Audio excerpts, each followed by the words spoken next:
السلام عليكم ورحمة الله وبركاته. صديق الأمر الجميل، أهلا وسهلا بيك، يا رب تكون بخير وكل حاجة كويسة. أهلا بيكم في مراجعة شهر نوفمبر لمنهج تانية ثانوي كيمياء. بص بقى يا صديقي، إحنا النهاردة بنراجع مع بعض كل الأجزاء اللي شرحناها على مدار شهر نوفمبر. مراجعة هتكون جميلة لذيذة خفيفة مفيش فيها أي مشاكل، والمراجعة عندنا هتتقسم على جزئين. الجزء إن إحنا بنراجع فيه الشرح تاني بشكل سريع، والجزء التاني ان احنا بنحل فيه التقييمات والواجب والاداء المنزلي بتاع الجزء بتاع الشهر، لان ان شاء الله امتحانك هيجي من الجزء ده.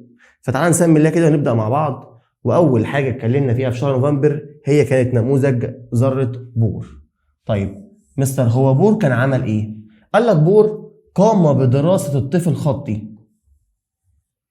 الذي يعتبر المفتاح لحل لغز التركيب الذري. فلو انا جيت قلت لك في الامتحان ايه هو مفتاح حل لغز التركيب الذري، يبقى هو الطيف الخطي. طيب كمان قال لك ايه؟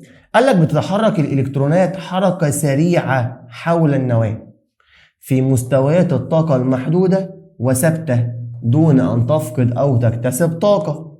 طيب في الحاله دي طالما انا ما فقدتش او ما اكتسبتش بيسموني باسم الذره المستقره.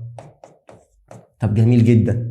قال لك وان المنطقه بين المستويات المحرمه تماما لدوران الالكترون. يعني يا مستر، قال لك يعني لو انا عندي الذره اهي، هنرسم ادي النواه وادي مستويات الطاقه، فالفراغ ده مناطق الفراغ هي منطقه محرمه تماما على الالكترونات. ده مين اللي قال؟ بور.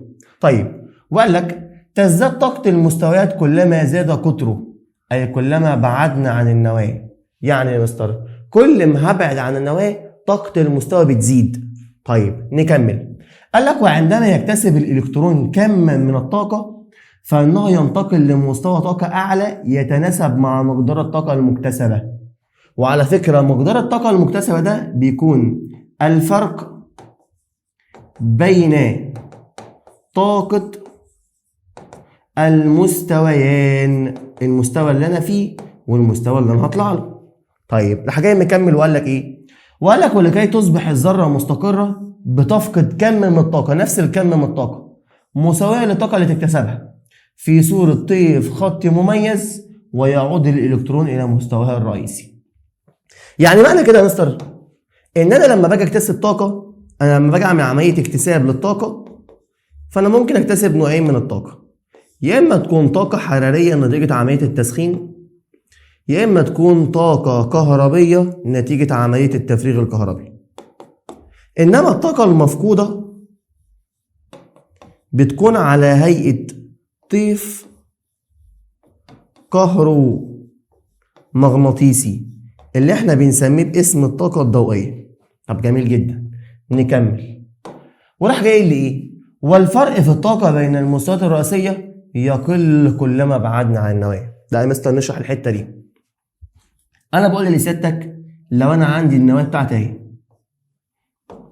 وادي اول مستوى اللي هو كي، وادي تاني مستوى اللي هو ال، تالت مستوى اللي هو ام، رابع مستوى اللي هو ان. لو افترضنا مثلا انا بقول ارقام مثاليه ان طاقه ده بتساوي 10 جول، فلاقي ان طاقه ده هتساوي وليكن 30 جول. فرق الطاقه هنا يا مستر بيساوي 20.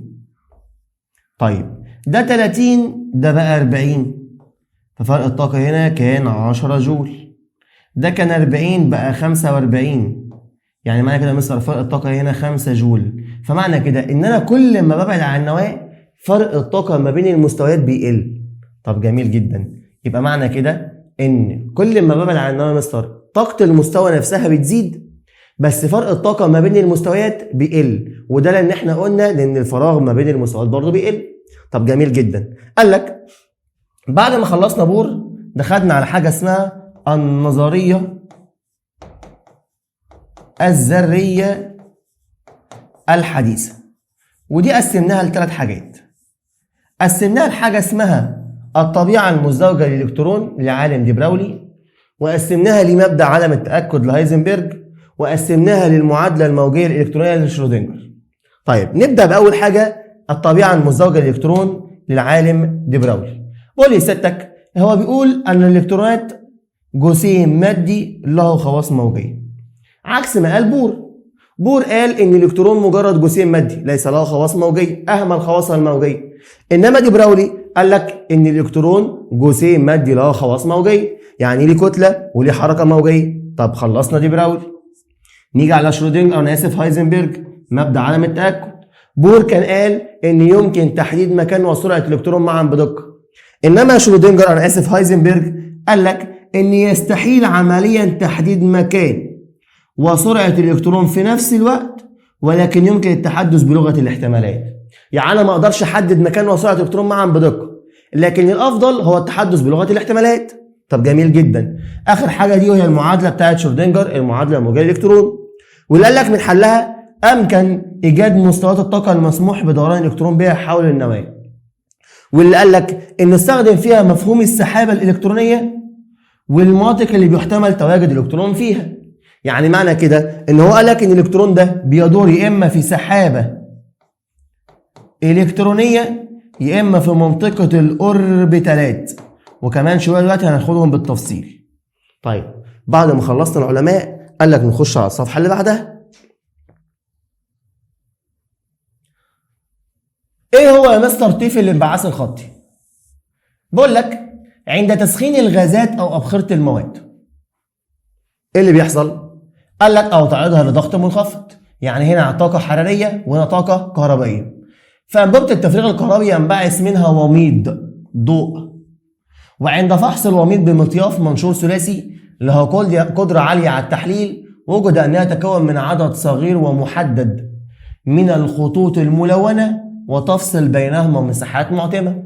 يعني معنى كده يا مستر إن طيف الانبعاث ده بيتكون من خطوط منفصلة، يعني انها خطوط غير متصلة، عشان ساعات يلخبطك في الامتحان وانت مش واخد بالك. يقول لك ان الطيف المرئي يتكون، انا اسف، ان طيف ذرة الانبعاث او طيف الانبعاث الخطي بيتكون من عدد صغير محدود من الخطوط المتصلة، فالطالب يخترع صح تحسب له غلط، لان احنا قلنا هي خطوط منفصلة غير متصلة. طيب ايه هي يا مستر مميزات نظرية بور؟ انا عندي ميزتين. اول حاجة ان فسر التركيب الالكتروني للهيدروجين او لاي مادة بها الكترون مفرد، زي مثلا ايون ليثيوم موجب 2، ايون هيليوم موجب، او ذرة الهيدروجين. من الاخر انا بتكلم هنا على الكترون واحد فقط. يعني ممكن اجي اقول لك ايون صوديوم عدد الذر 11 موجب 10، يعني معنى كده يا مستر هو فقد ال10 فبقى عنده الكترون واحد بس. طب جميل جدا. الميزه الثانيه قال لك انه ادخل فكره الكم الطاقه في تحديد طاقه الالكترونات في مستويات الطاقه المختلفه، يعني هو بدا يحدد طاقه المستوى من خلال فكره الكم. طيب ايه بقى يا مستر عيوبه؟ قال لك من عيوب نظريه بور ان هو فشل في تفسير الطيف اي عنصر غير الهيدروجين، ما قدرش يفسر اي عنصر غير طيف ذرة الهيدروجين، ده لانه كان بيمثل ابسط نظام الكتروني. طب جميل جدا. قال لك كمان ان هو اعتبر ان الالكترون مجرد جسيم مادي سالب، ولم ياخذ في الاعتبار ان له خواص موجيه، وده اللي عدله العالم دي براولي. طيب ده كمان افترض انها يمكن تحديد مكان وسرعه الالكترون بكل دقه في نفس الوقت، وهذا يستحيل عمليا. واعتبر ان الالكترون يدور في نظام دائري مستوى، يعني ان الذره مسطحه، الا ان يا مستر هي الذره في الحقيقه بتكون ثلاثيه الابعاد. طب جميل جدا. الجزئيه اللي بعدها قال لك تعالى نعمل لك كده شويه ملاحظات هتساعدك في حل الاسئله، الا وهي ان كلما زاد رقم المستوى الرئيسي يا مستر اللي هي قيمه الان عدد الكم الرئيسي، فبتزيد طاقه المستوى. ده كمان بيزيد نص القطر الحجم الذري. ده كمان يا مستر بتقل سرعه الالكترون عشان بتقل قوه الجذب، فبتقل قوه جذب بين النواة والالكترونات، وبيقل تاثير جذب النواة على الالكترونات. وبتقل القوة الطاردة المركزية لحركة الإلكترون، وبيقل فرق الطاقة بين مستويات الطاقة الرئيسية، ده كمان بيزيد طاقة الوضع وبتقل طاقة الحركة. يبقى معنى كده يا مستر إن العدد الكمي الرئيسي بيتناسب طردي مع طاقة المستوى ونص القطر قصدي وطاقة الوضع، إنما بيتناسب عكسي مع قوة الجذب والقوة الطاردة وفرق الطاقة ما بين المستويات. طب جميل جدا، خلصنا الصفحة رقم 2، نخش على الصفحة رقم 3 واللي بكلمك فيها عن حاجة اسمها الكم أو الكوانتم. مستر يعني إيه كم أو كوانتم؟ قال لك هو مقدار الطاقة المكتسبة أو المنطلقة عندما ينتقل الإلكترون من مستوى الطاقة إلى مستوى طاقة آخر. لو هتنقل يا مستر من مستوى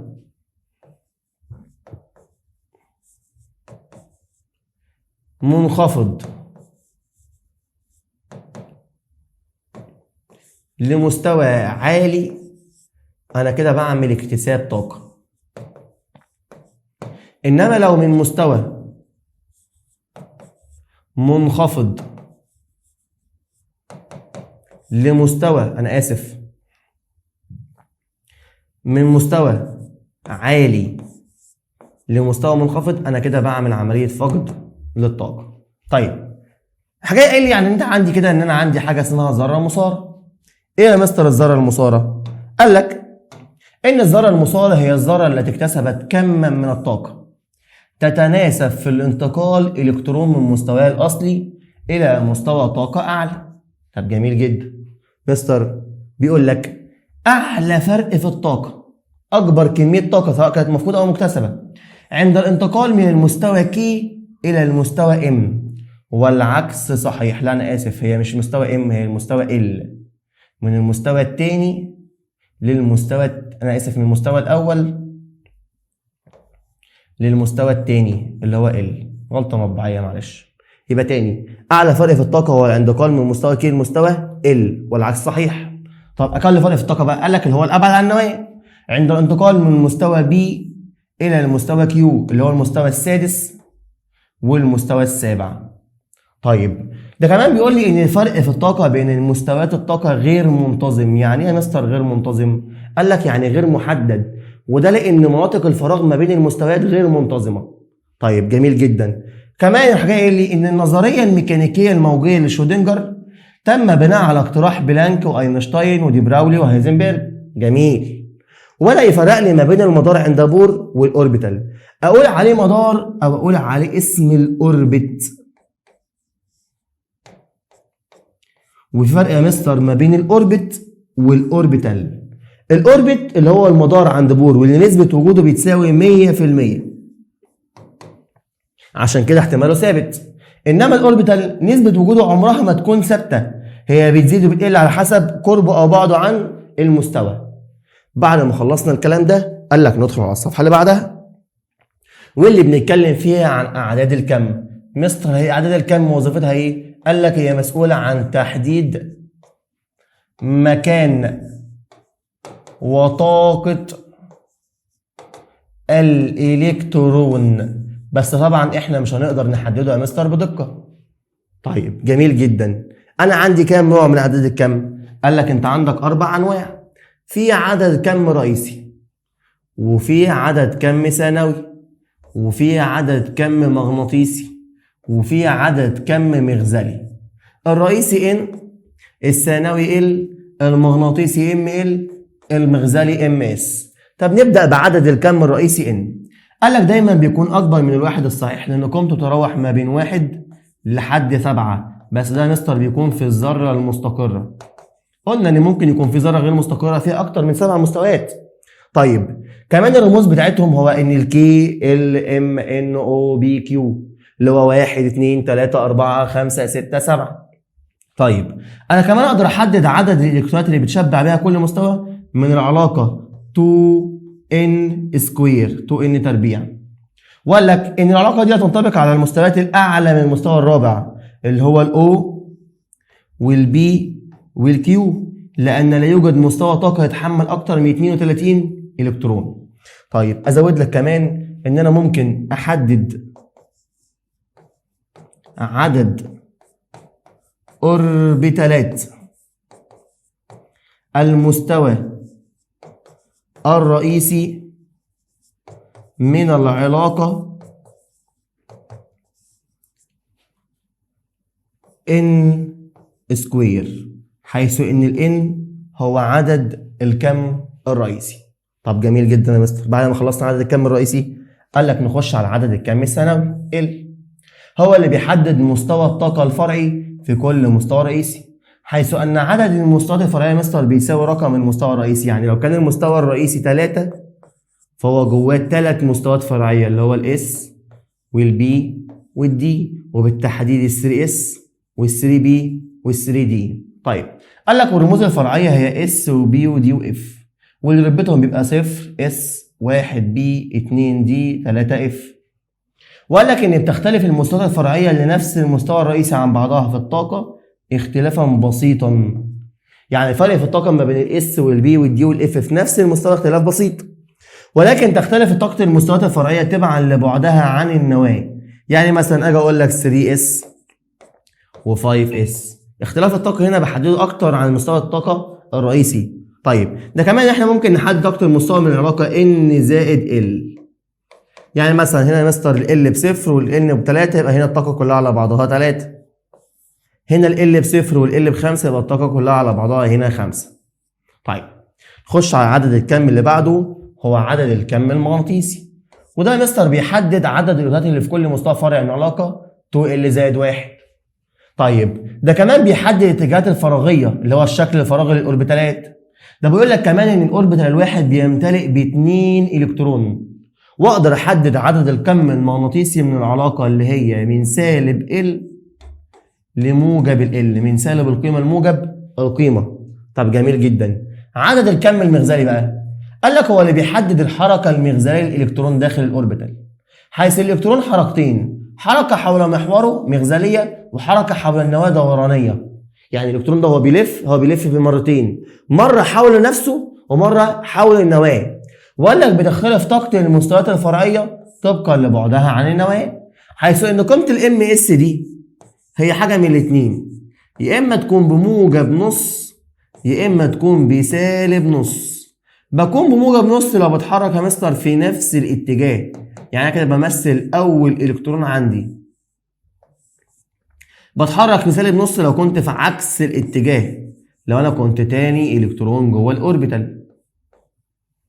طيب اقول لك بقى ايه الشكل الفراغي للاوربيتالات؟ قال لك لو كان اوربيتال اس فده بيكون عباره عن اوربيتال كروي الشكل بيدور حول محوره، وبيتحرك في الثلاث ابعاد على فكره، البعد اكس وواي وزد، اكس واي زد. طيب البي بقى قال لك الاوربيتال بي بياخد شكل كمثرتين متقابلتين بالراس بالشكل ده محترم، وهو بيتقسم لاوربيتال بي اكس زي كده، وفي اوربيتال بي واي،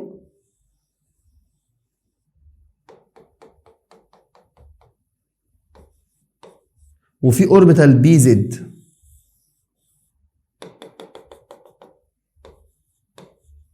يبقى انا عندي بي اكس بي واي بي زد. طب يا مستر بالنسبه بقى للدي، قال لك الدي بيحتوي على 5 اوربيتات وبيكون اشكالهم معقده، والاف 7 اوربيتات وبرده بيكون اشكالهم معقده بتشبه عنقود العنب. يبقى تاني الاس جواه اوربيتال واحد، البي جواه اوربيتال 3 اوربيتالات، الدي جواه 5 اوربيتالات، الاف جواه 7 اوربيتالات. طيب نخش على الجزئيه اللي بعدها، وقال هي قواعد توزيع الالكترونات. بص يا محترم، انت لو فهمت قاعده البناء التصاعدي اعرف اطبق عليها القاعدتين التانيين. طب نبدا الاول بمبدا الاستبعاد لباولي. باولي بيقول لك ايه؟ لا يمكن ان تتساوى اعداد الكم لاربعه اي الكترون في الذره الواحده. يعني مفيش الكترون هيبقى ليه نفس اعداد الكم الاربعه، لان معنى كده يا مستر ان هيكون جوه نفس المستوى الرئيسي وجوه نفس الاوربيتال وجوه نفس المستوى الفرعي وبيتحركوا في نفس الاتجاه، وده طبعا مستحيل علميا انه يحصل. طيب كمان بيقول لك ان بيتفق الكتروني ال1 اس2 في عدد الكم الرئيسي والثانوي والمغناطيسي، انما بيختلف عدد الكم المغزلي، حيث واحد بيتحرك لاعلى والتاني بيتحرك لاسفل، وهي دي طريقه تحديد طبيعه حركه الالكترون. طيب نيجي لقاعده هوند، وقاعده هوند بيقول لك ان لا يحدث ازدواج لالكترونين في مستوى الطاقه الفرعي الا ان بعد ان تشغل اوربيتالاته فرادى اولا. يعني مثلا لو انا جيت قلت لك انا عندي 3 اوربيتالات بتوع البي، الا وهما البي اكس والبي واي والبي زد، وانا عندي هنا المستوى نفسه كله على بعضه البي هيشيل 4 الكترون وليكن 3 بي. اوزعهم ازاي؟ قال لك الاول هتوزع فردي، كل اوربيتال هياخد واحد، يبقى البي اكس واحد، البي واي واحد، البي زد واحد. طب مستر انت خلصت كل الاوربيتالات فردي؟ قال لك اه. قال لك وارجع ايه وزع بقى زوجي. ادي يا مستر الالكترون رقم 4، يبقى ده كان رقم 1، ده كان رقم 2، ده كان رقم 3، ده كان رقم 4. طيب ده كمان بيقول لك يتتابع امتلاء الاوربيتات المستوى الفرع واحد فرادى اولا، بحيث يكون اتجاه حركه الالكترون في نفس الاتجاه. طالما لما اوزع فردي هيكونوا كلهم في نفس الاتجاه اهو، كلهم بيتحركوا باتجاه موجب نص. طيب وبيقول لك يحدث ازدواج في الاوربيتات المستوى الفرع الواحد بعد شغل جميع الاوربيتات فرادى اولا، بعد ما كل الاوربيتات تبقى مشتغله اولا فردي. وقال لك بحيث يحدث ازدواجين لحركه المغزليه وبتكون متعاكسه.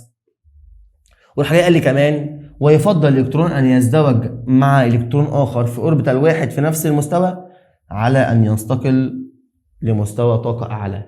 يعني يا مستر طالما المستويات دي لسه في حاله مفرده ما ينفعش اطلع لمستوى اعلى غير لما اعمل عمليه ازدواج، لان ده بيديني حاله اكتر من الاستقرار.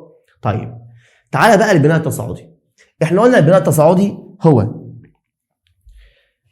ترتيب العناصر، او ان الالكترونات لابد ان تملا المستويات الفرعيه ذات الطاقه المنخفضه اولا ثم المستويات الفرعيه ذات الطاقه الاعلى. ورحنا جايين مرتبين المستويات ل 1s 2s 2b 3s 3b 4s 3d 4b 5s 4d 5b 6s 4f 5d 6b واخيرا 7s 5f 6d 7b، وده المستوى الاعلى في الطاقه. وقلنا ان احنا رتبنا المستويات دي من الاقل طاقه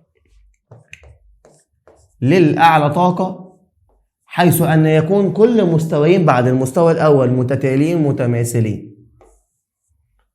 كمان يا مستر ان كل مستوى عندي هيبدا باس وينتهي ببي. ده كمان يا مستر ان قيمه الاس قد قيمه البي، وان قيمه الدي اقل من قيمه الاس بواحد، وان قيمه الاف اقل من قيمه الاس باتنين. كنت اجي اقول لك 1s 2s 2b 3s 3b 4s 3d 4b 5s 4d 5b 6s 4f 5d 6b 7s 5f 6d 7b. طب جميل جدا. تعالى بقى الاقرب غاز خامل. اول مستوى عندي 1s.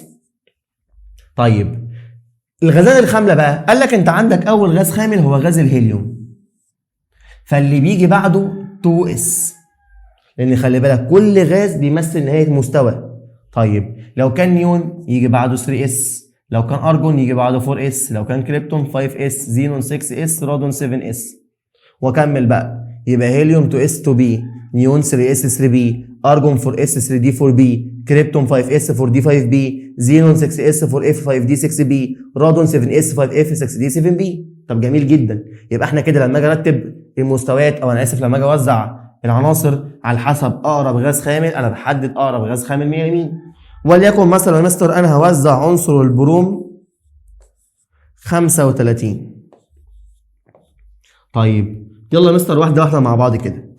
البروم اقرب غاز خامل ليه هو اللي هيكون اعلى منه وهو الارجون، فالارجون 18 هيجي بعده 4s2، ادي كده يا مستر 20. بعد ال 4s بيجي ال 3d، ادي يا مستر 20 من 35 كده اتفضل 15. الدي هياخد منهم 10 يبقى 3d 10. واخر حاجه عندي يا مستر 4b5، وابقى انا كده وزعت عنصر البروم كامل متكامل. طيب قاعده هوند بيقول لك ايه؟ بيقول لك تتوزع الالكترونات في الاوربيتالات فرادى اولا كما يتضح بالشكل التالي. الاول دخل الكترون، بعد كده دخل التاني، كده التالت، بعد كده بدأ يعمل حالة الازدواج من اول تاني بقى وجديد. يبقى انا الاول بوزع فردي، بعد كده اعمل عملية ازدواج. طب جميل جدا. الصفحة اللي بعدها، وان انا عندي شوية نقط مهمة كده هتساعدك في التوزيع الالكتروني. بص يا مستر بيقول لي ايه؟ بيقول لي اعداد الكم هي الاعداد اللي بتحدد احجام الحيز من الفراغ الذي يكون احتمال الالكترون فيه اكبر ما يمكن. طب مستر يعني ايه بقى؟ قال لك ان الطاقة والاشكال والاتجاهات الفراغية بالنسبة للمحور ده كله بحدده من خلال اعداد مين؟ الكم. طب ان كمان اعداد الكم مهمة في تحديد طاقة الالكترون. في الذرة عدد الالكترونات اللي اكبر من ذرة الهيدروجين. كما ان الكثافة الالكترونية الاوربيتات المستوى الفرعي بي بتاخذ شكل كمثرتين متقابلتين في الراس، اللي هو مستر بالشكل ده، حيث ان نقطة التلاقي دي هي النقطة اللي بينعدم فيها الكثافة الالكترونية. طب جميل. وبيقول لي ايه؟ وبيقول لي ان عدد الاوربيتات في كل مستوى فرعي دائما رقم فردي، بينما عدد الاوربيتات في كل مستوى فرعي دائما رقم زوجي. ده كمان بيقول لي ان حجم الاوربيتال بيتوقف على عدد الكم الرئيسي والعلاقه ما بينهم علاقه طرديه. يعني حجم الاوربيتال 3s اقل من حجم الاوربيتال 4s. لو بصينا على الشكل هنلاقي ان الحجم هنا هيكون اكبر. ده كمان بيقول لك ان طاقه الاوربيتال برضه بتتوقف على عدد الكم الرئيسي والعلاقه ما بينهم علاقه طرديه. طيب مستر احدد طاقه المستوى ازاي؟ قال لك بنحددها من قيمه n زائد l. يعني مثلا لو انا جيت قلت لك 3d، قيمه ال n هنا بتساوي 3، وقيمة ال L السلامة مستر طالما دي بتساوي 2، فلما اجمع قيمة ال N زائد قيمة ال L يبقى هيساوي يا مستر 3 زائد 2، يعني يطلع بيساوي عندي 5. طيب نكمل. وراح جاي قايل لي حيث ان طاقة ال 4S بتساوي 4 وان طاقة ال 3D بتساوي 5.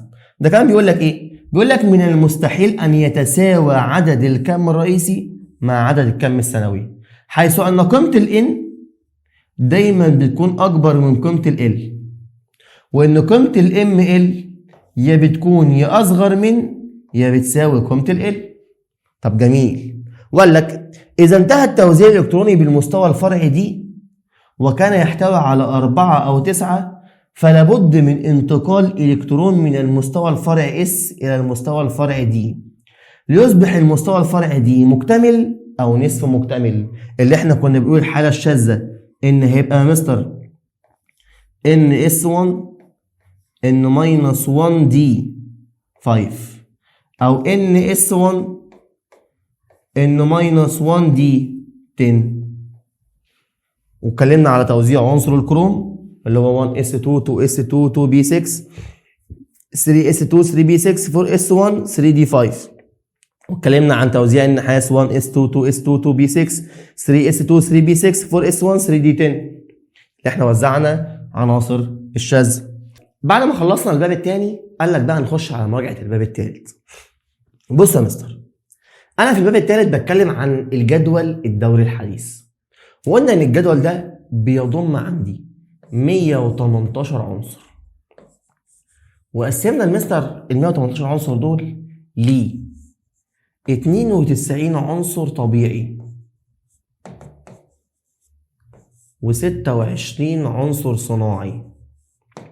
جميل جدا. ده مش بس كده، ده قال لك احنا كمان قسمنا الجدول ده ان هو بيحتوي على 7 دورات افقيه، وبيضم 18 عمود رأسي سميناهم فيما بعد باسم المجموعات اللي عملوا عندي 16 مجموعة. طيب ده كمان يا مستر ان هو بيضم عنده 4 فئات، الا وهما الفئة S وB وD وF. طب نبدأ مع بعض. بقول لك يا مستر الفئة S هي عناصر ممثلة تحتوي على مجموعتين، المجموعة 1A والمجموعة 2A. المجموعة 1A بسميها باسم مجموعة الأقلاء، والمجموعه 2A بسميها باسم الالقلاء الارضيه. طيب ال 1A بيمتلي فيها المستوى 1s بواحد، وال 2A بيمتلي فيها الاس ب2 الكترون، يعني كلهم هيكون اخرهم اس، بس ال 1A الاس هتكون اخرها واحد، وفي ال 2A الاس هيكون اخرها 2. وقلنا ان الكلام ده كله بينطبق على كل العناصر اللي اخرها اس ما عدا عنصر واحد بس اللي هو عنصر الهيليوم. طيب نقلنا على الفئه B، والله هي عناصر ممثله بتشغل المجموعات من ال 3A لل 7A، دي لو كانت ممثله. وفي عندي المجموعه الصفريه. طيب مستر ال 3A لل 7A بيكون من ال N فيها البي قصدي فيها واحد للبي فيها 5. لو كنت انت في المجموعه 3A فانت بيكون البي فيها واحد، 4A البي فيها 2، 5A البي فيها 3، 6A البي فيها 4، 7A البي فيها 5. ولو كنت في المجموعة الصفرية فيكون البي بيساوي 6 شايل 6. أو لو كنت عنصر زي عنصر الهيليوم فيكون توزيعي 1s2، وده برضو من ضمن العناصر الخاملة. طيب اتكلمنا عن العناصر الخاملة، قلنا ان تركيبها الالكتروني اخره دايما NB6 ما عدا عنصر الهيليوم هيكون اخره 1s2. هيتميز بامتلاء جميع مستويات الطاقة بالإلكترونات، فهي عناصر مستقرة وتكون مركبات بصعوبة وتتكون من ذرة واحدة مفردة. خلصنا العناصر الخاملة. قال لك نخش على عناصر الفئة دي. هي عناصر انتقالية رئيسية بتوجد وسط الجدول. توزيعها الأخير بيكون N-1D، ودي شايل من 1 لحد 10 ما عدا الأربعة وما عدا التسعة. تتكون من 10 أعمدة رئيسية تميز أرقامها بالمجموعات بالحرف B، ما عدا المجموعة الثامنة اللي بتتكون من 3 أعمدة رئيسية، والعمود رقم 8 والعمود رقم 9 والعمود رقم 10. طب كمان قال لك وعندي عناصر انتقالية داخلية، وهي عناصر الفئة F، وتتميز بامتلاء جميع مستويات الطاقة ما عدا المستويات الثلاثة الأخيرة. طيب واتقسمت لي لانسينيدات واكتينيدات. قلنا اللانسينيدات اللي بملى فيها المستوى 4F وفي الدورة السادسة، والاكتينيدات بملى فيها المستوى 5F ودي الدورة السابعة. طيب العناصر الانتقالية الرئيسية هي عناصر الفئة دي تتميز بامتلاء جميع المستويات ما عدا آخر مستويين رئيسيين، وقسمناهم لثلاث سلاسل: سلسلة انتقالية أولى في الدورة الرابعة، سلسلة انتقالية ثانية في الدورة الخامسة، سلسلة انتقالية ستة في الدورة الستة، أو السلسلة الانتقالية الثالثة في الدورة الستة، أنا آسف. طيب ورجعنا تاني للعناصر الممثلة. قلنا هي عناصر الفئة S و B ما عدا الغازات الخاملة، تشمل المجموعات من أول ال 1A 7A، وتتميز بامتلاء جميع المستويات ما عدا آخر مستوى رئيسي، وتميل للوصول للتركيب الإلكتروني الأقرب بغاز خامل، يا إما عن طريق الفقد أو الاكتساب أو المشاركة بالإلكترونات. طب كويس جدا.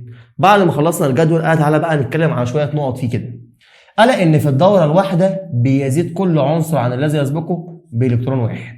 يعني لو احنا خدنا جزء من الجدول وجيت قلت لك مثلا إن العنصر إكس ده عدد الذري 21، يبقى العنصر واي عدد الذري كام؟ قال لك يا مستر انت كل ما هتتحرك ناحيه اليمين انت بتزود واحد، تتحرك ناحيه الشمال انت بتنقص واحد. فلما اجي اقول لك ده 21 يبقى ده مستر 22، يبقى ده مستر 23، يبقى ده مستر 24. طب كويس جدا. قال لك وتبدا كل دوره بملء مستوى طاقه رئيسي جديد بالالكترونات.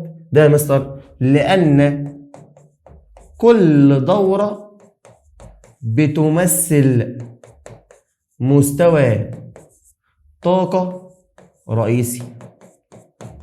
طب جميل جدا. ده كمان راح جاي قال لي ايه؟ قال لي وتبدأ كل دورة بعنصر من الفئة S وتنتهي بغاز خامل اللي هو من الفئة B. طيب كمان ان عناصر الدورة الواحدة بتتفق في قيمة عدد الكم الرئيسي فقط، وتختلف في الخواص الكيميائية، ده لان ملهمش نفس إلكترونات غلاف التكافؤ. وقال لك كمان ان عناصر المجموعة الواحدة بتتفق في الخواص الكيميائية وتختلف في عدد الكم الرئيسي N، ده لان بيكون ليها نفس عدد إلكترونات التكافؤ. ده كمان بيقول لك ان رقم المجموعة للعناصر الممثلة بيدل على عدد الإلكترونات في مستوى الطاقة الأخير اللي هو بنقول عليه غلاف التكافؤ. طيب وراح جاي لي ايه؟ قال لك ان تحتوي الفئة S على عناصر اللي تقع إلكتروناتها الخارجية في المستوى الفرعي S وتشغل يسار الجدول. طب الفئة B قال لك عناصر اللي تحتوي الإلكترونات الخارجية على المستوى الفرعي B وبتشغل يمين الجدول. طب الفئة D العناصر اللي تتوزع الإلكترونات الخارجية في المستوى الفرعي D وتقع وسط الجدول. والفئة F هي عناصر اللي تتابع فيها امتلاء المستوى الفرعي F وتقع أسفل الجدول. طيب ازاي احدد رقم الدورة ورقم المجموعة؟ قالك لو عايز تحدد رقم الدورة فبيكون رقم المستوى الرئيسي اس، اللي هي بتكون أعلى عدد كم رئيسي للإس، لأن الإس عندي بتمثل بداية كل دورة. قالك حيث أن الإن هو رقم آخر مستوى رئيسي أو أعلى عدد كم رئيسي. طب جميل جدا، ده لو أنا عايز أحدد رقم الدورة. بص بقى، قالك لو عايز أحدد رقم المجموعة هقول لك هنجيبها إزاي. لو أنت يا مستر بتتكلم على إنك عنصر خامل فيكون اخرك بي، والبي هيكون شايل 6. اي بي اخرها 6 انت عنصر خامل، وده بيقع يا مستر في المجموعه الصفريه او اقول عليها العمود رقم 18. وفي حاله شاذه وهو عنصر الهيليوم 1s2. طيب نيجي بقى للعناصر الممثله. قال لك اذا كان اخر مستوى فرع العنصر هو اس فرقم المجموعه بيكون عدد الكتلات الاس الاس، بس لو كان اخرك اس انا اسف. يعني مثلا وليكن انا كنت بوزع عنصر زي عنصر البوتاسيوم كي 19، اللي اقرب غاز خامل ليه هو ارجون 18 4s1. مستر انت اخرك اس يبقى بتاخد الكترونات الاس بس، فمعنى كده ان انا بقع في المجموعه 1e. طيب لو انا عايز احدد رقم الدوره هو اعلى اس هنا 4 يبقى بيقع في الدوره الرابعه. طيب لو كان بقى اخرك بي، لو انت كنت بتنتهي بالبي فبجمع الكتلات الاس والبي. يعني مثلا الومنيوم 13 لما جينا وزعناه نيون 10 3s2 3b1، فلما اجمع الكترونات الاس والبي هلاقي مجموعهم 3 واحط جنبهم الرمز A كابيتال يبقى في المجموعه 3e. طيب عناصر الفئه دي هي عناصر يعتبر فيها امتلاء المستوى من دي من 1 لحد 10. فرقم المجموعه بجمع الكترونات الاس والدي. يعني مثلا انا جيت قلت لك حديد 26 3 توزيعه ارجون 18 4s2 3d6. هنا يا مستر انت اخرك دي يبقى اخد الكترونات الاس والدي 2 و6 8 يا مستر، يبقى انت كده بتقع في المجموعه الثامنه. طيب بعد ما خلصنا تحديد رقم المجموعه قال لك تعال نخش على اخر ملاحظات عندك قبل ما نبدا الحل. هو ان عناصر المجموعه الاولى متشابهه في الخواص لانها تحتوي على نفس عدد الكترونات في مستوى الطاقه الرئيسي الاخير اللي انا بقول عليها غلاف التكافؤ. طيب كمان بيقول لي ايه؟ بيقول لي ان عناصر الفئه اس بتشمل مجموعتين بينما عناصر الفئه بي بتشمل 6 مجموعات، لان المستوى فرع اس مكون من اوربيتال واحد يتشبع بالكترونين بينما المستوى فرع بي يتكون من 3 اوربيتال تتشبع كل اوربيتال ب2 الكترون. ده كمان بيقول لك ان كل من سلسله الاكتينيدات والانسيدات مكونه من 14 عنصر، لان الانسيدات بملى فيها المستوى 4f وده بيشيل 14، والاكتينيدات بملى المستوى فيها 5f وده برضه بيشيل 14. طيب كمان بيقول لك تسمى عناصر الانسيدات بهذا الاسم لان مستوى التكافؤ الخارجي لجميع عناصرها ينتهي ب 6s2، لذلك فهي شديده التشابه ويصعب فصلها عن بعضها، ولذلك تسمى باسم العناصر الارضيه النادره. وكده يا صديقي يبقى احنا خلصنا مع بعض شرح الجزء النظري ونبدا مع بعض حل اسئله التقييمات والاداء المنزلي. ورجعنا لحضرتك مره تانية واحنا بنحل مع بعض اسئله الاداء المنزلي وتقييمات كل اسبوع. نبدا مع بعض كده تقييمات الاسبوع السادس او الاداء المنزلي الاول. بيقول لي ماذا يحدث للطاقه اللازمه لاثاره الكترون من المستوى n الى المستوى n-1؟ يعني مستر هتحرك من مستوى اقل واروح لمستوى اعلى. طيب مستر لو انا هتحرك من مستوى اقل واروح لمستوى اعلى كلما زادت قيمه الان، انا عشان اتنقل من مستوى لمستوى طاقه المستوى نفسها هتزيد. طيب انما فرق الطاقه ما بين المستويات يا مستر هو اللي هيقل. فاجي اقول لك تقل الطاقه اللازمه للانتقال، ماشي دي تنفع. تبقى الطاقة اللازمة للانتقال ثابتة؟ لا يا مستر دي بتقل. بتساوي الطاقة اللازمة للانتقال من N1 ل N2؟ لا يا مستر طالما غيرنا المستويات. طيب بتزداد الطاقة المستوى اللازمة للانتقال، بتزداد الطاقة اللازمة للانتقال الإلكترون؟ لا يا مستر بتقل. فيبقى الإجابة عندي هي ألف، بتقل الطاقة اللازمة لانتقال الإلكترون. عود نفسك تقرا السؤال دايما للآخر. طيب نيجي للسؤال اللي بعده، وهو بيقول لي إذا انتقل الإلكترون من المستوى N اللي هو المستوى الخامس إلى المستوى 1 مستوى الأول، ثم عاد إلى المستوى الثالث. يعني هو مستر كان قاعد في المستوى الخامس نزل للمستوى الأول، فمعنى كده إن هو فقد طاقة، ثم عاد إلى المستوى الثالث مرة تانية. ما هو المستوى الذي يجب أن يعود إليه الإلكترون حتى ينبعث منه فوتون مرئي؟ مستر عشان تطلع فوتونات مرئية يبقى لازم إن أنت بتكون بتعود للمستوى الثاني، فهو هنا بيرجع في المستوى الثاني في الإجابة د، ويبقى السؤال رقم 2 هو إجابته د. طيب نخش على الجزئية اللي بعدها. بيقول لي جميع ما يلي تم تعديله في نموذج بور. يعني دي العيوب اللي أنا هعدلها بسبب قصور نموذج بور في تفسير بعض الظواهر والمفاهيم مع عدا. يعني كل دي عيوبه مع عدا. قال لك ان الالكترون جزيء مادي فقط يا مستر ده من عيوب بور، يبقى مش هينفع اقولها عشان هو بيقول لي مع عدا. ان بتدور الالكترونات يا مستر في مدارات محدده، دي يا مستر من ضمن عيوب بور، فمش هينفع اقولها. النظاره مسطحه وليست ثلاثيه الابعاد، دي برضو من عيوب بور. وان لا يمكن تحيل مكان مسار الالكترون معا في نفس الوقت. ايوه يا مستر يبقى الاجابه عندي ب، ان بتدور الالكترونات في مدارات محدده. هو فعلا بور قال لك ان الالكترونات بتدور في مدارات محدده بس ما اتحسبتش من ضمن عيوبه، يبقى بيقول لك جميع ما تم تعديله ما عدا ب. طيب السؤال رقم 4 بيقول لي كمية الطاقة اللازمة لنقل الإلكترون من المستوى الأول كي إلى المستوى الثالث ام. مستر كم الطاقة بنسميه باسم الكم أو الكوانتم. وقلنا مستر إن الكم أو الكوانتم ده بيكون غير قابل للتجزئة. يعني مستر أنا ما ينفعش أقسمه، فمعنى كده إن الإجابة عندي هتبقى كوانتم 1 وهي الإجابة ب. طيب ندخل على السؤال اللي بعده. بيقول لي يختلف الطيف الخط يا مستر من عنصر لاخر بسبب. قلنا الطيف بيختلف بسبب اختلاف العدد الذري او عدد الالكترونات.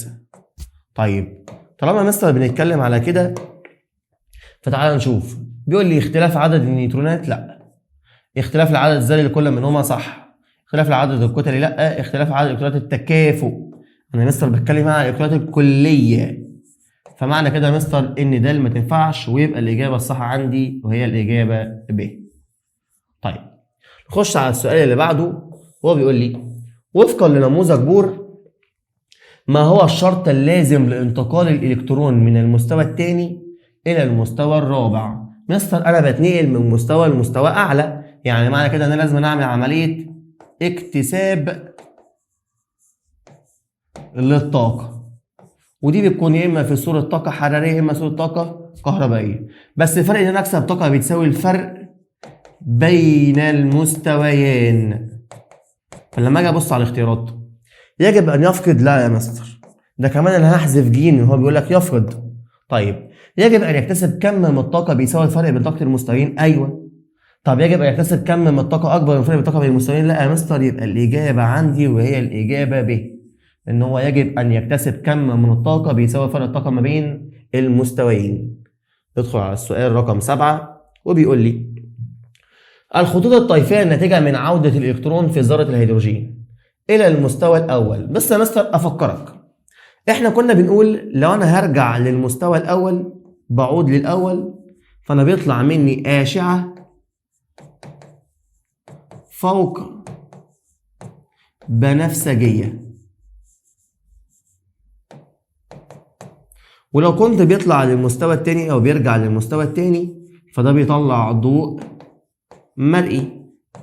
انما كنت برجع للمستوى الثالث فده كان بيطلع اشعه تحت حمراء. هو هنا هيرجع للمستوى الاول، فمعنى كده انه يطلع اشعه فوق بنفسجيه. فلما ابص الاختيارات هتبقى الاجابه عندي منطقه الاشعه الفوق بنفسجيه وهي الاجابه د. طيب خلصنا من السؤال رقم 7، نخش على السؤال رقم 8. بيقول لي للحصول على الطيف المرئي لذرة الهيدروجين لإلكترون مسار إلى المستوى الثاني ال. يعني دلوقتي أنا عشان أحصل على الطيف المرئي لإلكترون مسار في المستوى الثاني يجب أن يقوم هذا الإلكترون. بص يا مستر، هل هو إكساب المزيد من الطاقة والانتقال لمستوى أعلى ثم العودة إلى حالة الاستقرار الحالة الأرضية؟ لا، أنا مش هينفع أعود للحالة الأرضية، لأن الحالة الأرضية دي هرجع للمستوى الأول. طيب اكتساب مزيد من الطاقة والانتقال لمستوى أعلى ثم فقد طاقة أقل من مجموع التعاطي المكتسبة؟ لا يا مستر، أنا بفقد نفس الطاقة. طيب هو في المستوى الثاني. طيب اكتساب مزيد من الطاقة والانتقال لمستوى أعلى ثم فقد طاقة بتساوي مجموع الطاقات المكتسبة؟ صح يا مستر. طب اكتساب مزيد من الطاقة والانتقال لمستوى أعلى ثم فقد طاقة أكبر؟ لا يا مستر، فتبقى الإجابة عندي وهي الإجابة ج، إن أنا هكسب طاقة أعلى من المستوى الثاني وأرجع أفقد نفس الكم من الطاقة عشان أرجع لنفس المستوى الثاني. طيب نيجي للسؤال رقم 9. بيقول لي جميع مالي لا يمكن أن تكون قيمته صفر ما عدا. بص يا مستر، الكوانتم ما ينفعش يكون بصفر، عدد الكم الرئيسي ما ينفعش يكون بصفر، عدد البروتونات ما ينفعش يكون بصفر لأن العدد الذري. إنما مستر ينفع يبقى عندي نيوترونات بصفر، لأن أنا عندي ذرة الهيدروجين عددها الكتلي واحد، عددها الذري واحد، عدد نيوتروناتها صفر، فبالتالي يبقى الإجابة عندي د. وبما إننا وصلنا للحتة دي فتعالى قول لي سيادتك إن النيوترونات المتعادلة هي بتقلل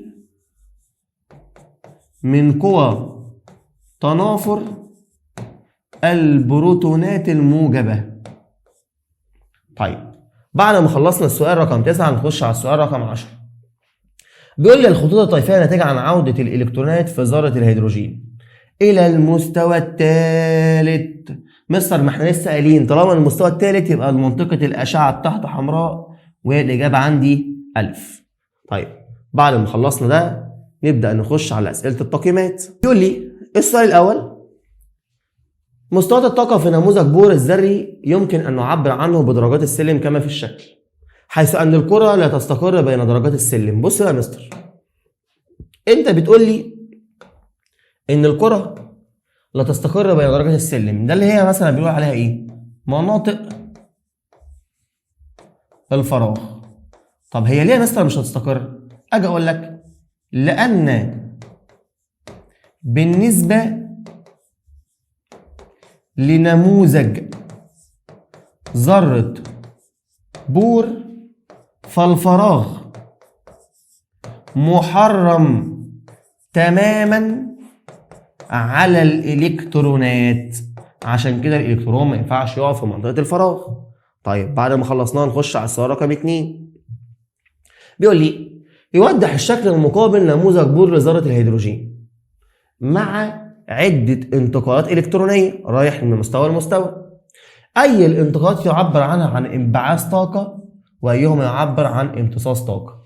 مستر انبعاث طاقة يعني أنا بعمل كده فقد للطاقة، امتصاص طاقة يعني أنا مستر بعمل اكتساب للطاقة. طيب طالما مستر بعمل عملية فقد فأنا كده بتكلم إن أنا بتنقل من مستوى أعلى لمستوى أقل. فتعال نشوف مين اللي راجع من مستوى أعلى لمستوى أقل. لو أنت بصيت يا مستر هتلاقي إن السهم أهو رقم بي، وهتلاقي إن السهم أهو رقم إي، وهتلاقي إن السهم أهو رقم إف. دي كلها بتعبر عن فقد طاقة، يبقى الفقد هو البي والإي والإف. طيب يبقى الاكتساب بقى مستر هيكون هو السي والاي والدي. طيب خش على السؤال ب، بيقول لك اي الانتقالات الالكترونيه يعبر عن امتصاص اعلى طاقه؟ هل هو الاي ولا هل هو السي؟ بص يا مستر، هنا انا هتنقل من المستوى الثاني للمستوى الخامس، انما هنا انا هتنقل من المستوى الثالث للمستوى السادس. مستر انا كل ما ببعد عن النواة فرق الطاقة بيقل، فمعنى كده ان الاكبر هو الاقرب للنواة، يبقى الإجابة إيه؟ أقول له لأنه أقرب لنواة الذرة. طيب السؤال جيم بيقول لي كم الطاقة اللازم كم كوانتم تلزم لانتقال الإلكترون من دي؟ هنقول له برضه يا مستر هي كوانتم واحد لأن الكوانتم لا يتجزأ. طيب بعد ما خلصنا السؤال رقم 2 تخش على السؤال الثاني بيقول لك اذكر السبب العلمي لكل مما يأتي. الكوانتم لا يتجزأ ولا يتضاعف. أقول له يا مستر لأن الكوانتم ده بيعبر عن قيمة انتقالية غير قابلة للتجزئة. ده كمان إن مستر لا يمكن تحديد فرق الطاقة بين المستويات بدقة.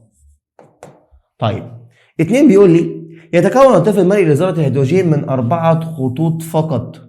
أجي أقول له يا مستر لأن ذرة الهيدروجين بتحتوي على إلكترون واحد فقط. طيب خش على السؤال رقم 3 بيقول لي باستخدام المطياف تم توصل أن غاز الهيدروجين من المكونات الأساسية للشمس. طيب ليه يا مستر؟ قال لك بسبب أنه عندما يعود لحالة الاستقرار ينبعث منه طيف كهرومغناطيسي. طيب بعد ما خلصنا السؤال ده نخش على السؤال اللي بعده.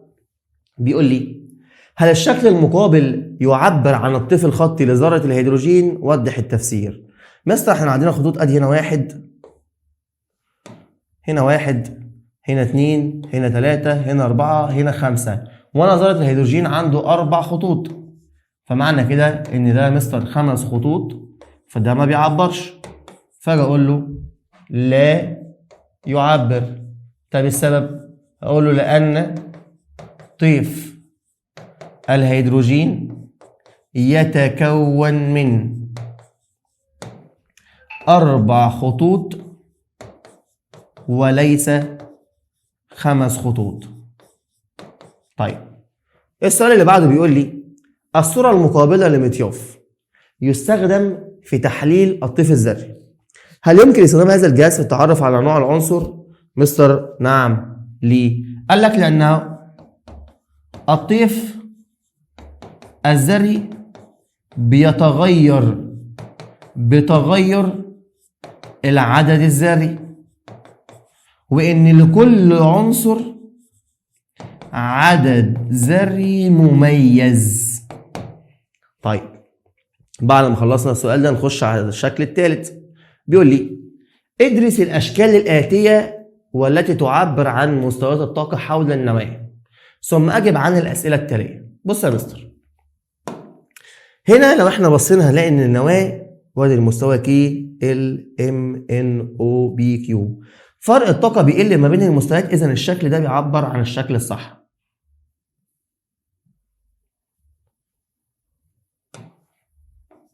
انما لو بصينا على البي هنلاقي ماشي كي ال ام ان او بي، فرق الطاقة ما بين المستويات بيزيد، يبقى ده الشكل الغلط. طيب هو بيقول لي ايه بعدها؟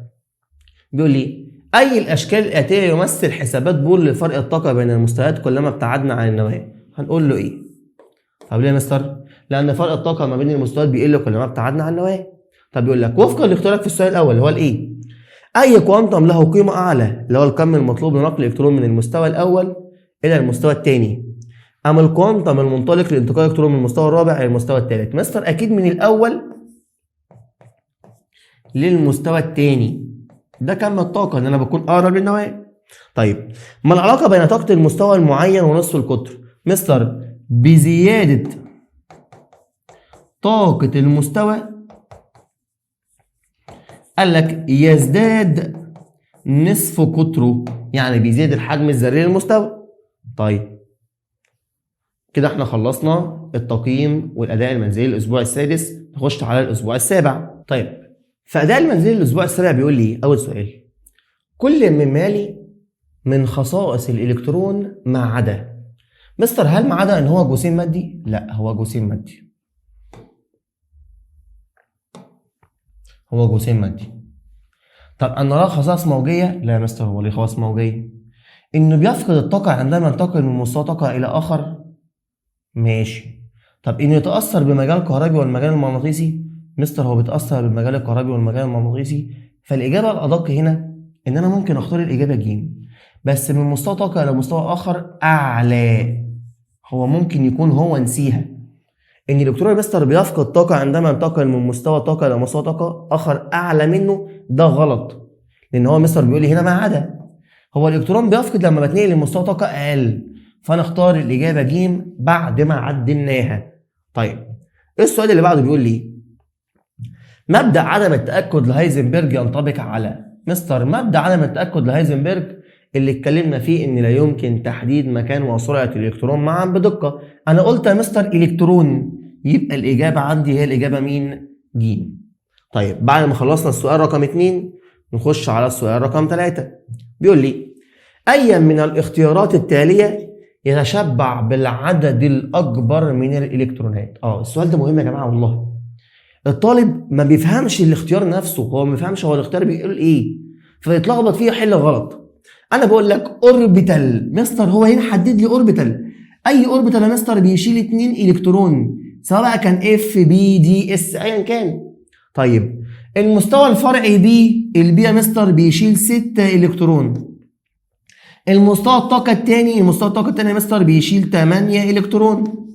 طيب المستوى الفرعي دي يا مستر جواها 5 اوربيتات، يبقى بيشيل 10 الكترون.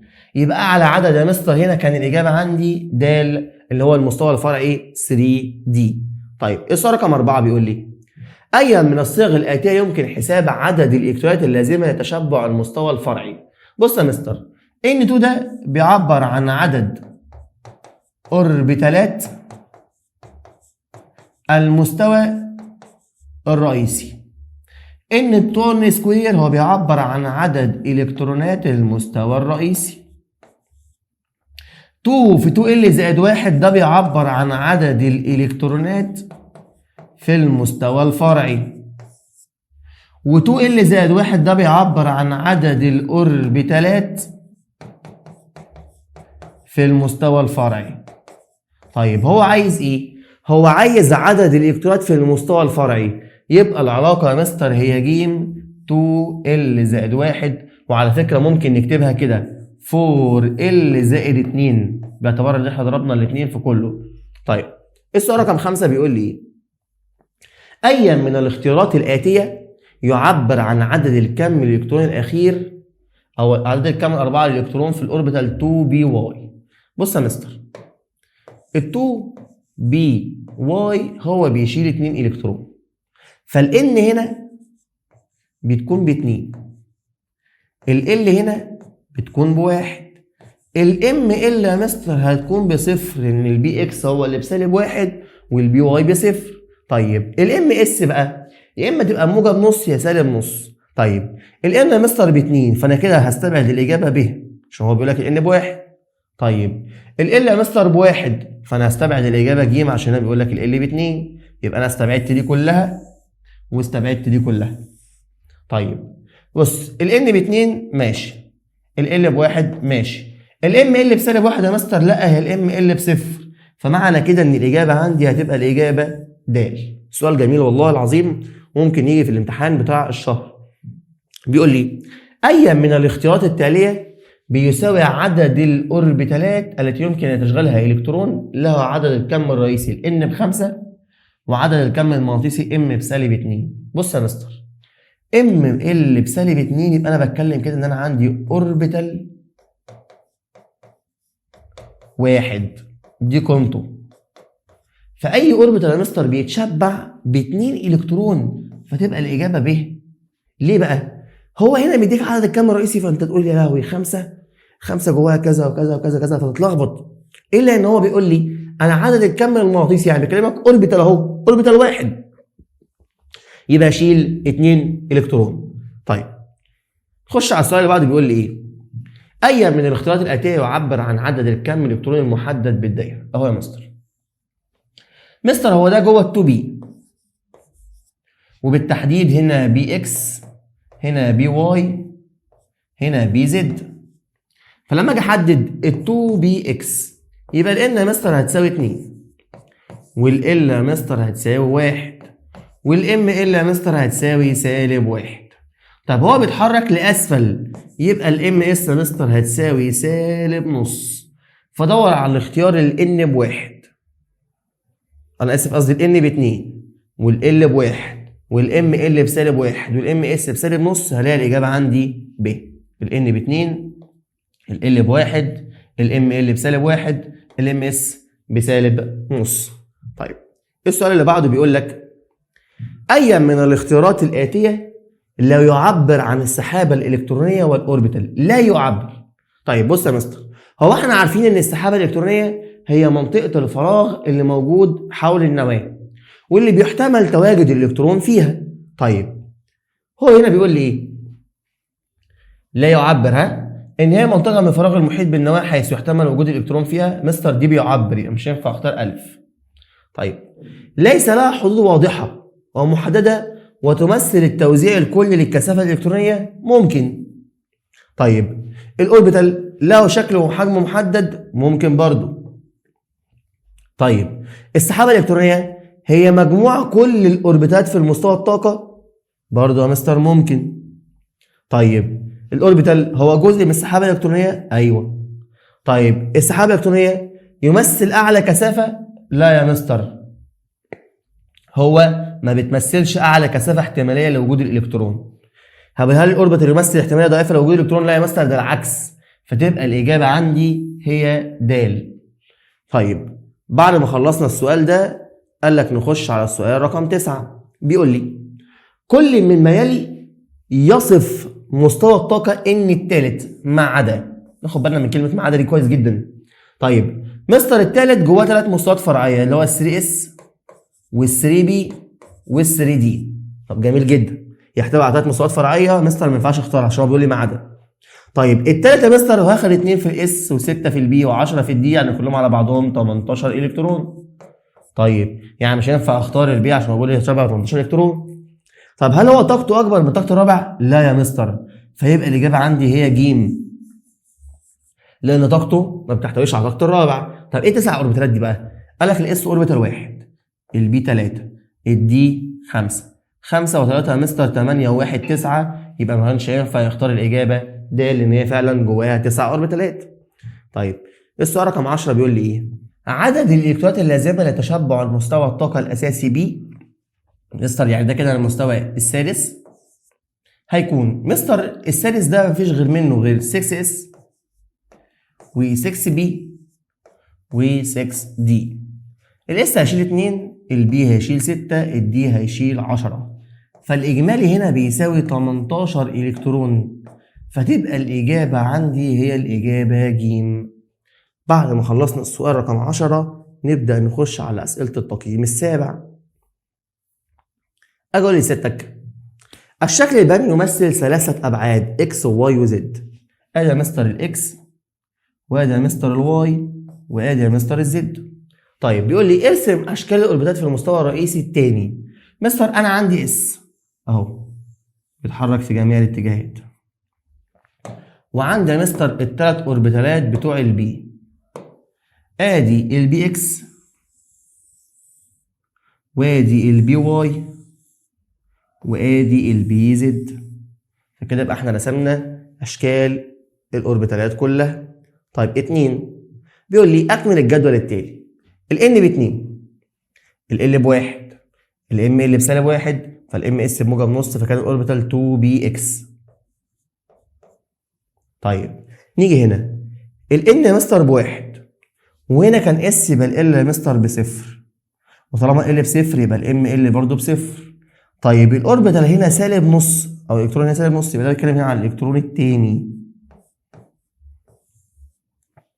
طيب نيجي هنا الN ب4 والL ب3، يعني ده اف. طيب عايز قيمه الN. الام ال.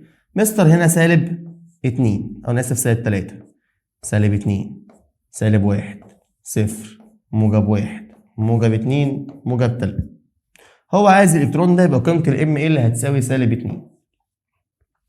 عايز الحركه المغزليه الام اس بيتحرك لاعلى يبقى قيمته بتساوي موجب نص. طيب نيجي للاخير الان مستر ب3 عايز ال هو الام ال بسالب 2 يا مستر وانا عندي هنا 5 اوربيتالات يعني يا مستر معنى كده ال هنا بتساوي 2 عشان هو الدي. الام ال بسالب 2 ادي مستر هنا سالب 2 سالب 1 صفر موجب 1 موجب 2 والام اس بموجب نص يعني مستر الالكترون بيتحرك هنا في الشكل ده. جدول كان بيراجع الجزئيه المهمه بتاعت عدد الكم. فاجي اقول لك السؤال رقم 3 ايهما يتشبع بعدد اكبر من الالكترونات مستوى الطاقه بي اما مستوى الطاقه بي ولماذا؟ بص يا مستر مستوى الطاقه بي ده اللي هو مستوى الطاقه السابع.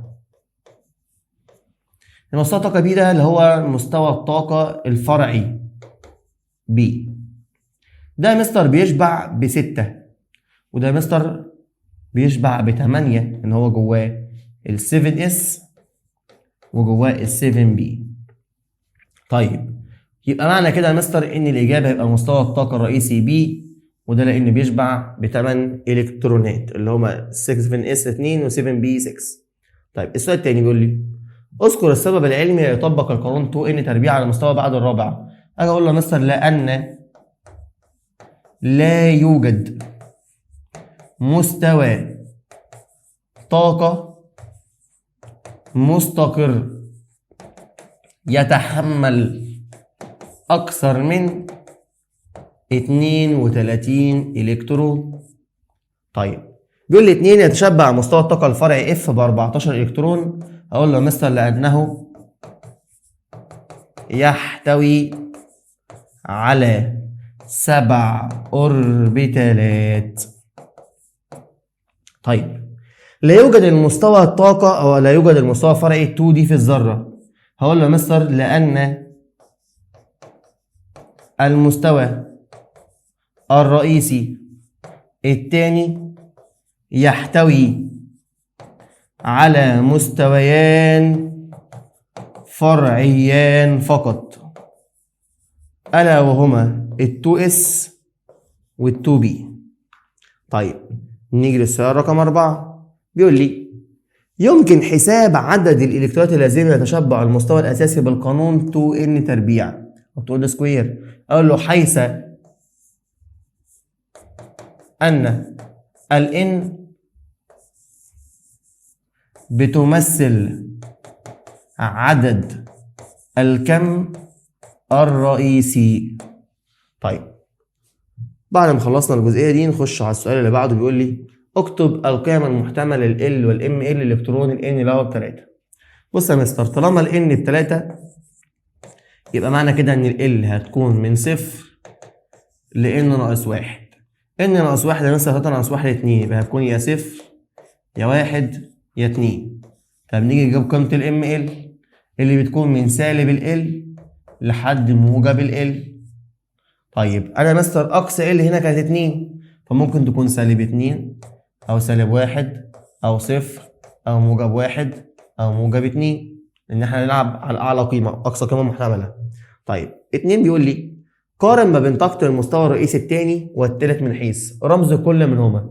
الرئيسي الثاني مستر رمزه ال الثالث رمزه ام.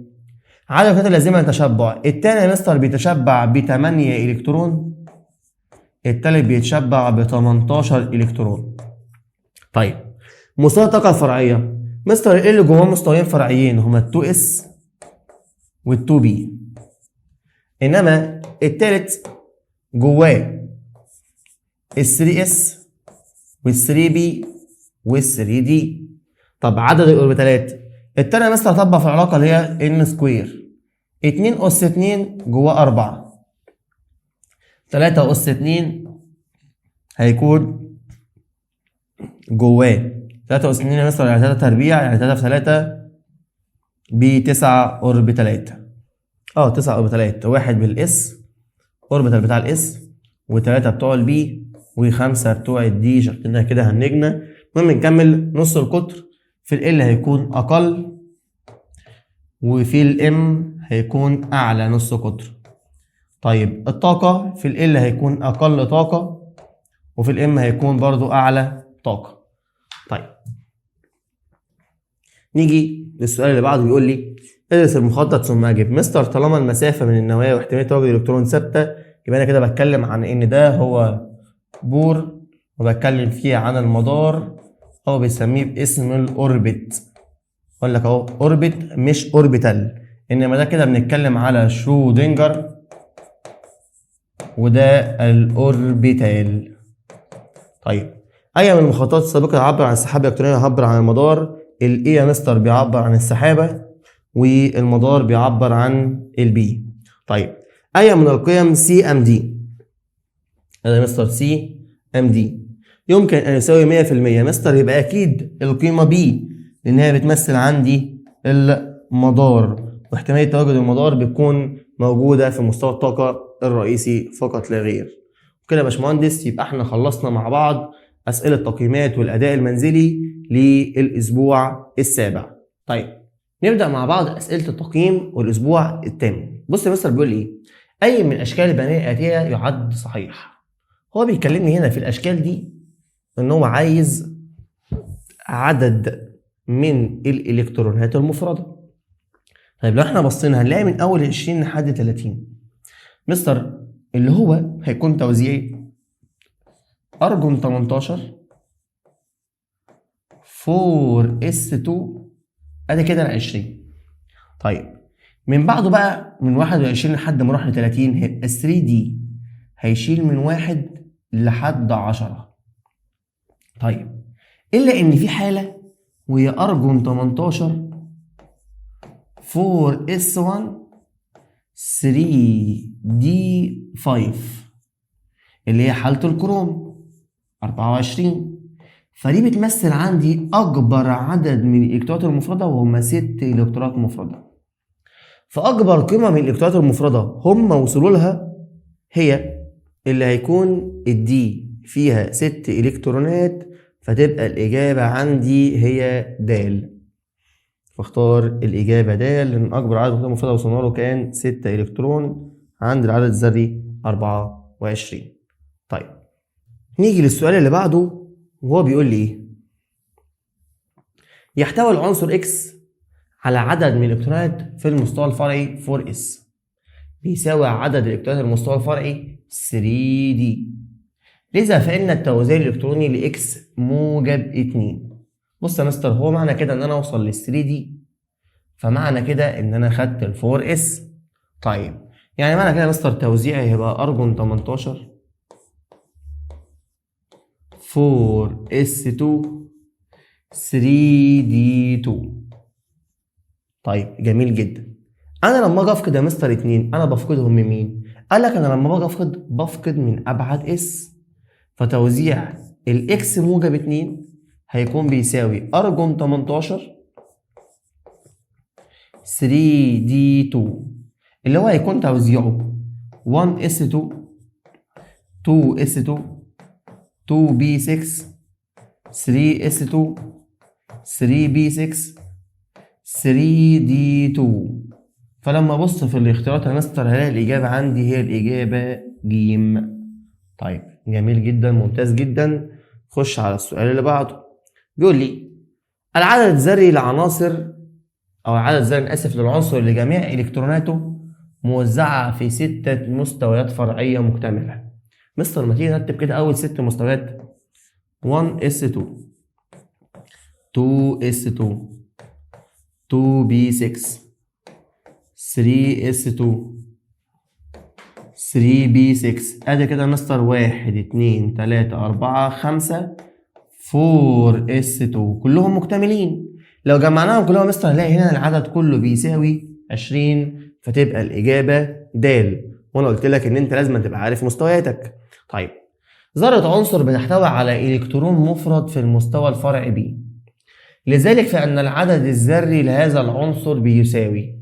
بص يا مستر انت اخرك بي، تمام، وفي الكترون مفرد، فمعنى كده ان انت هيكون عددك الذري واحد، ان البي هتشيل واحد عشان يبقى فيها واحد مفرد، يا اما البي هتكون شايله 5 عشان يكون فيها واحد مفرد. طيب مبدئيا كده يا مستر الصوديوم اخره اس، تمام؟ تمام. 12 ده مغنيسيوم برضو اخره اس، فانا استبعدت الف واستبعدت د.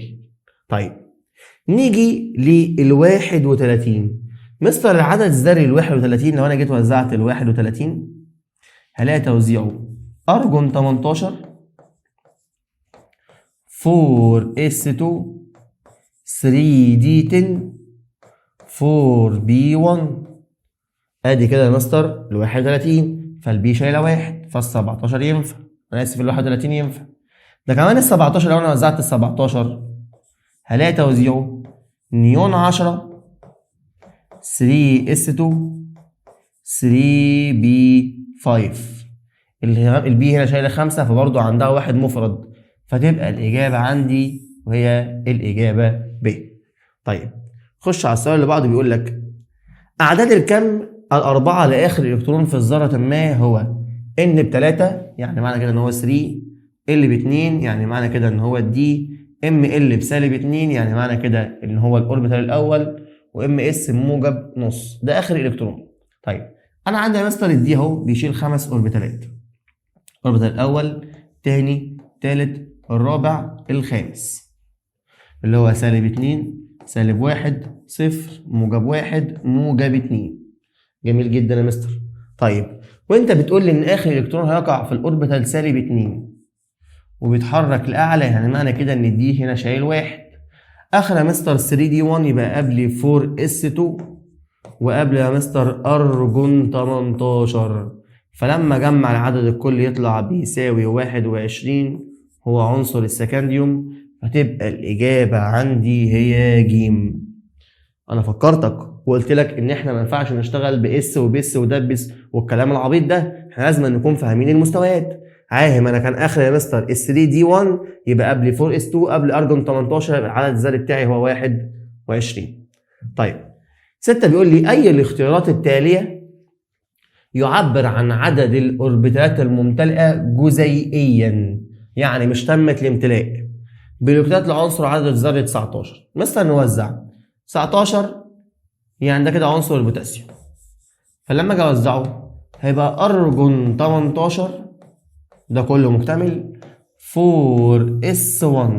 انا عندي اوربيتال واحد يا مستر ممتلئ جزيئيا وهو الاوربيتال 4s، فيبقى الاجابه عندي وهي 1000.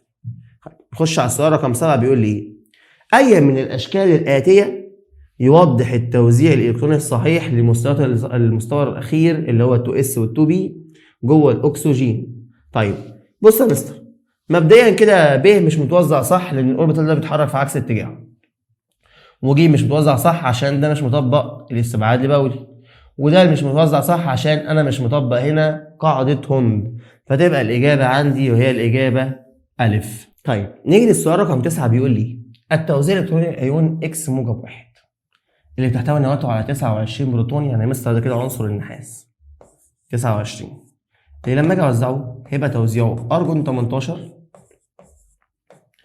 4s1 3d10.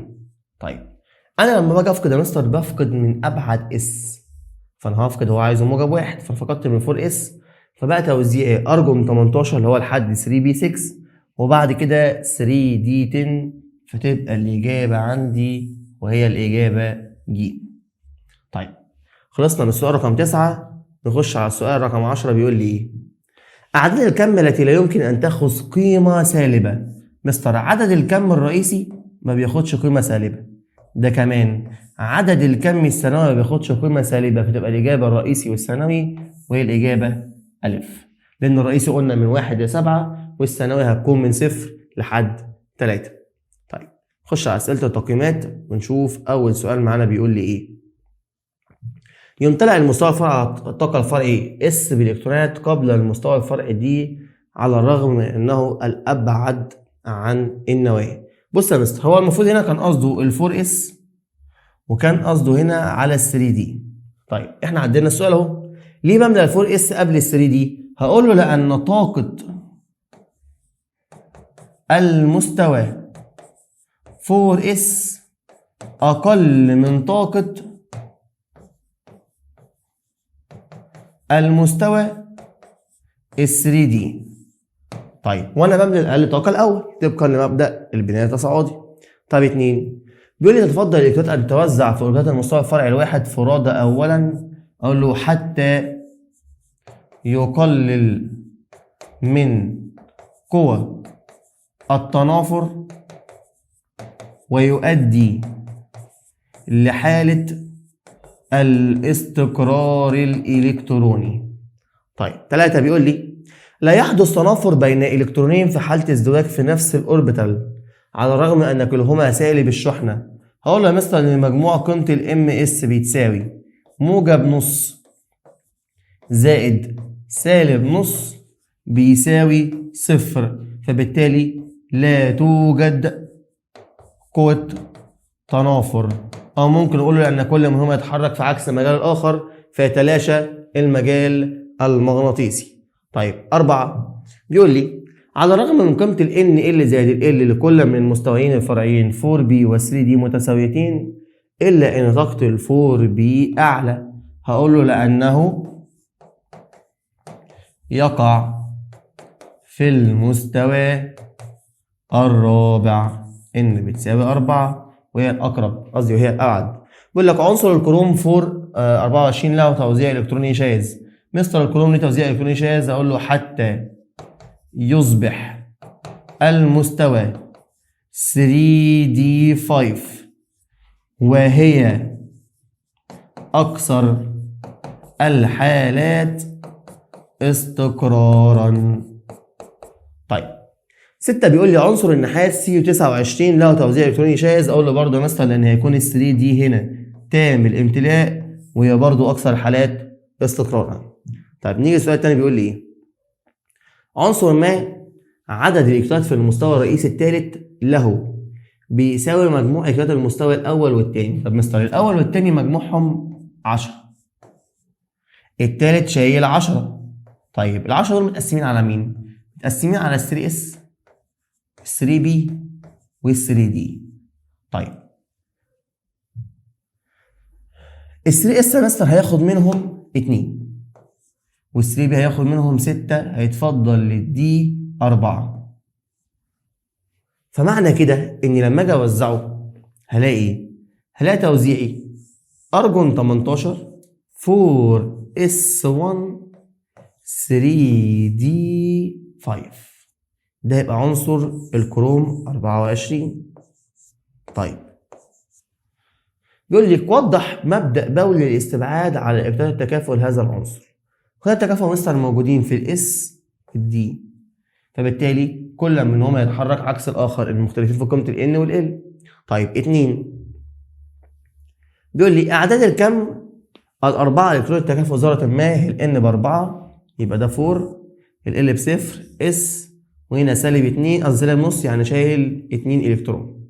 طيب وعدد الالكترونات في المستوى الرئيسي الثالث بيساوي مجموع اعداد الالكترونات في المستوى الرئيسي الثاني والاول، يعني الثالث كده يا مستر شايل 10. طيب اكتب التوزيع الالكتروني لهذا العنصر. بص يا مستر انت بتقول لي عدد الكم من الكترونات التكافؤ في ذره ما هي الان ب4 ال بصفر ال بصفر الام اس بسالب 1 وعدد الالكترونات في المستوى الرئيسي الثالث بيساوي مجموع عدد الالكترونات في المستوى الرئيسيين الاول والثاني. اكتب التوزيع الالكتروني لهذا العنصر وكذلك ايون موجب 2. طيب بص يا مستر انا لما اجي اوزع هو ده كده عنصر الخرسين زد ان 30 لما اجي اوزعه هلاقي توزيعه ارجون 18 4s2 3d10. طيب هو عايز ايون موجب 2 يبقى مستر هفقد الاثنين من الاس فيبقى توزيع الخرسين موجب 2 هلاقي توزيعه ارجون 18 3d10 بفقد من الاس الابعد. طيب بيقول لي حدد اعداد الكم الاربعه المحتمله لابعد الكترونات في ذره السكنديوم. مستر السكنديوم توزيعه ارجون 18 4s2 3d1. ابعد الكترون اللي هو موجود فوق الاس. فمعنى كده ان قيمه الN هتكون ب4، وقيمه ال هتكون بصفر عشان هو اس، وقيمه الML هتكون بصفر عشان هو برضو اس، وقيمه الMS هتساوي حاجه من الاتنين، يا موجب نص يا سالب نص. وكده يا صديقي يبقى احنا خلصنا مع بعض أسئلة التقييمات والأداء المنزلي، ونكون وصلنا لنهاية محاضرتنا الجميلة، ونشوفك إن شاء الله الحصة الجاية على خير. مع السلامة.